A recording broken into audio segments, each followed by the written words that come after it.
Right guys, more questions coming at you. Ask Golf Guru app. Stuart's asking a question here about spin with his driver, I think. So we're going to try and give him an answer here. He sent a question from his mobile device, Android, iPhone, iPad, from the Ask Golf Guru app, different to the Golf app. So I've got two channels. This is the Ask Golf Guru channel, so subscribe if you haven't already. Let's give him an answer about his spin rate on drivers, see if we can get him into some better shots, really. Let's get stuck in.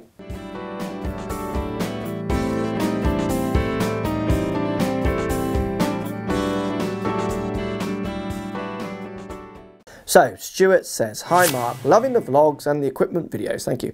Had 2 lessons on launch monitor with my driver recently with 2 different monitors, okay, and both said I put too much spin on the ball. My swing speed is around 100 to 105, launching it at 12 to 14 degrees, but my spin is high, 3000s. You often say the player rather than the club is the major factor, but having tried the Ping G30, I can reduce my spin to 2,400, that's good. With same launch, improving my carry to 225 and 250. Any advice to try and reduce spin numbers, or is it the club, or is it just not right? Keep up the good work, Stu. Now, Stu, I can't comment on your individual flip fits because I wasn't there. I don't know what launch monitors you use. There's only 3 that I would trust. So GC2 HMT, TrackMan and Flight Scope are the 3. If it's anything else, personally, I wouldn't be trusting those numbers. But let's pretend it's on those numbers. Spin. So the ingredients of spin, if you like. Angle of attack, so the angle the club's coming in to hit the ball. Dynamic loft, so the loft you present. And then speed. And then on top of that, you've got to work striking. So trying to work out on 600 revs, say you've improved from one club to the other, depending on what launch monitor you were using, if it was strike or not doing that, it's going to be very hard. So if you use GC2 HMT that I use, that displays and keeps data on strike for every shot, you would be able to work out if you were striking the G30 differently to the other club, which was reducing or increasing or changing the spin numbers.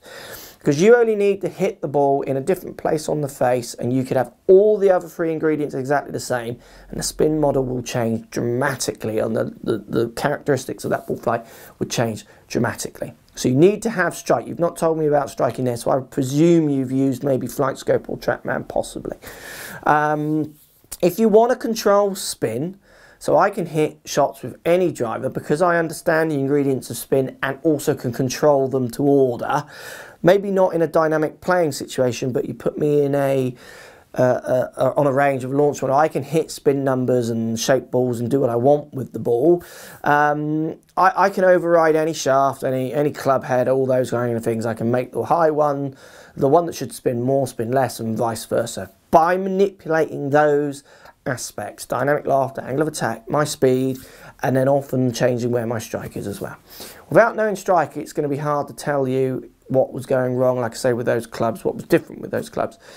The main thing is if you are reducing spin with a club and you find that it's consistent, so you do maybe tests over 3 days or something, or you could do it over 1 day and just buy whatever's best for you. I mean, 600 revs is kind of about where a club would change it, where a strike could change it up to almost 2,000 revs. Do you see what I mean? So that's where I go with my shaft flex ideas and what have you. So many people trying to fix the 1% and not looking at the 95% because they want an excuse to spend some money often. They want someone to tell them to justify their £300 spend on their driver. They want it because it's a nice shiny new thing, and I understand that. I want new things and like shiny new things. I'm a gear, I'm a gear head. I like new gear because it's fun. But I do understand the realistic kind of changes it can and cannot make to your game because they're all built to very similar tolerances. So, but if you are reducing spin on that, it's great. For me to say how do you reduce spin, I couldn't really tell you from those numbers without seeing the strike. We've got to know where that strike is. So people who tend to hit low on the face consistently will spin more. People who hit higher on the face consistently, as long as it's not too high, will spin less, regardless what shaft or what head or what kind of club makeup it is.